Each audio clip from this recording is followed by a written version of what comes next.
Alrighty, geometry group, we are going to take a look at something called corresponding parts to congruent figures, and this is the formal introduction to chapter 11. We're going to spend the next couple of weeks addressing the concepts of something called triangle proofs. Now, when people talk about geometry, they usually are like, proofs, I didn't like that. But I actually think this is kind of an interesting approach to get our brain to think in different ways. And that's what we're going to be focusing on with the concept of geometric proofs. We're going to focus specifically in this chapter on something called triangle proofs. And they're going to have really specific steps to walk through. We're going to be looking for very specific pieces of information to help us prove one step leads to the next. But before we can get into those proofs, we have to understand some of the language and the notation. So we need to understand something called corresponding parts to congruent figures. And you're like, what?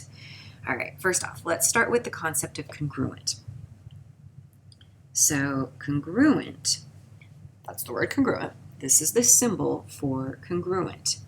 This means same size, same shape. Now you might say, well, why don't we just use equals? Because we don't. We just don't when we're talking about shapes and figures.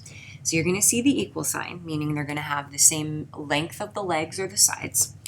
And then you're going to see the squiggle, which we've actually used before in the concept of similarity, where we were saying like a little triangle is similar to a bigger triangle. It's just blown up or shrunk, like a dilation. Well, here, when we have the equal sign under that squiggle, it means they are same size, same shape, and everything corresponds. Well, that takes us into this word, corresponding parts. When you guys hear or see the phrase corresponding parts, I want you to think same location, matching sides. So let's start. I'm going to start us off with a triangle that looks like this. And then I'm going to draw another triangle that looks like this. And I'm going to tell you that these two guys are congruent. Now you guys know I can't draw, but it's the best that I can do. And we're going to name the left-hand triangle A, B, C. And then shockingly, this guy is going to be X, Y, and Z. All right, so I'm going to tell you, I'm flat out going to tell you that triangle A, B, C is congruent, so the equal sign with the squigglies, to this triangle over here. But watch how I do it.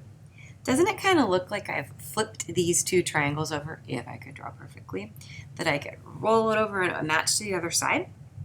Well, that means that point A and point Z, they match up to each other. Point B and point Y, they match up to each other. Point C and point X, they match up to each other. So when I give you guys a congruent statement like this, what it's telling you is that angle A and angle Z are the same size. When I measure them with a protractor, they're going to have the exact same number of degrees. Okay, that's awesome. Notice that I gave each one loop. That means that they're the same. And technically they're called arcs, but loops make more sense in my brain. But A and Z, they're the same. Now notice how B and Y, they're both in the middle. Well, B and Y are going to get two loops or two arcs because they're in the same spot in the congruent statement. They're going to be the same. C and X, shockingly, they're the same. And they're going to get three little arcs or three little loops.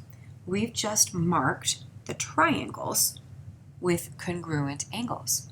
But guess what? We can also say that their sides are also congruent.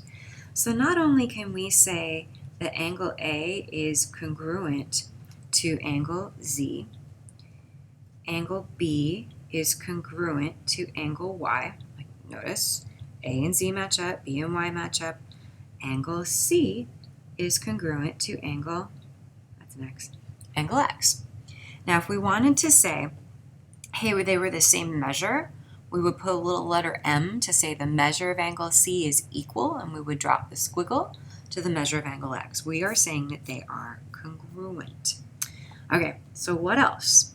Well, can we write a congruent statement, because that's kind of what this is, a congruent statement about the sides? Sure. We can say that side AB is congruent. Now notice how A and B are the first two letters. They have to partner up to Z and Y. So A to Z, B to Y, they have to match up with each other. That piece is actually critical. And I forgot, I've got to put my segment markers on them. So A and Z in the same spot, B and Y in the same spot. Well, we could actually say AB gets one little tick mark, and then ZY gets one little tick mark because they're the same. We can also then look at from B to C. I'm going to give that guy two little tick marks. So BC. Well, that's going to be congruent over here to this guy. But I've got to get my points identically lined up. B is in the middle, Y is in the middle. C is on the right, X is on the right. There's our congruent statement. And you'll notice that I'm going to give that two little tick marks. Well, let's look at A to C. From A to C, notice how they're on the far left and the far right? That's got to pair up with Z and X, the far left and the far right. So that's going to get 3 tick marks. And we have just completed congruent statements by naming corresponding angles and sides. Awesome. Okay, I know you're thinking, sweet, is the video done? Well, you guys know much better than that to say, is the video done? Of course the video is not done. We're going to do a couple of other examples. So you guys know I can't draw all that well. I'm going to draw myself a right triangle, and I'm going to draw it this way. I'll pretend I don't have that little overhang. Of course, I can't find my whiteout. It disappeared. Let's go. So I'm going to tell you that this is W and M and K, just because I felt like it. And then this is going to be A and R and T, just because I feel like it. So I'm going to tell you that triangle WMK is congruent to this other triangle. And I'm going to tell you that that is R, A, and T. I did not mean that to spell out rat. It's just how it ended up. Go with it, guys. Go with it. Okay, so what is this telling us? This is telling us that W and R are going to be the same size. M and A are the same size. K and T are the same size. So the following directions are going to ask you to label the corresponding congruent angles and sides. So you might be thinking, okay, what exactly does that mean? Well, what that means for us is we are going to literally do the markings on this set of figures. So we're going to say W marks with R, one loop. And we're going to write angle W is congruent to angle R. M, because it's in the middle, partners with A. So angle M is congruent to angle A. 2 loops on each. 3 loops for K and T because they're the third variable or the third point. So K is congruent to T. Boom. Now we're also going to mark the sides. WM gets 1 mark. That pairs with RA. 1 mark. So WM is congruent to RA. MK, middle and right, 2 marks. Middle and right on the other set. So M to K is congruent A to T. 2 marks. Now W and K on the outsides is congruent to, on the outsides, R and T. And you'll notice that W and R are always going to be in the same locations because those two angles are congruent. And so we'll give 3 little tick marks there. So I'm hoping that's making sense, where we are labeling the corresponding congruent angles and sides, and we're showing how everything matches up.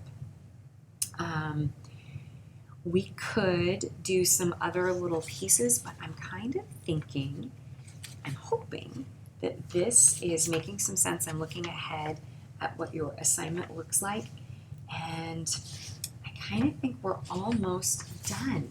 I'm going to do one more quick example just so that you have similar directions in the video as you do in the assignment. So I'm going to sketch you guys a picture like this.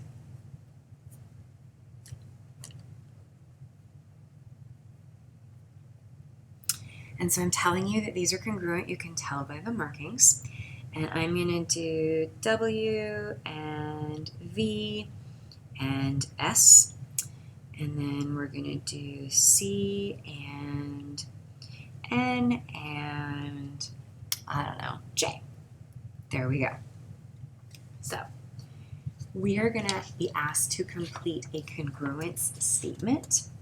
So I'm going to tell you, this will be given, that triangle VWS is congruent. Now, our task, can we figure out what goes where? Well, V has a 1 and a 3 tick mark. Which one of these guys over here has a 1 and a 3? That's going to be N. Now, W is a 1 and a 2. A 1 and a 2, that's going to be C. S, the third one, is a 2 and a 3. A 2 and a 3, that's going to be J. So I'm telling you that these are congruent triangles. So I'm going to say this question. Angle S is congruent to what angle? Well, angle S, sitting right here, has a triple and a double. Well, on the other triangle, the triple and the double is J. And we'll also notice that S and J are in the exact same location in the congruence statement. So we can say angle S is congruent to angle J.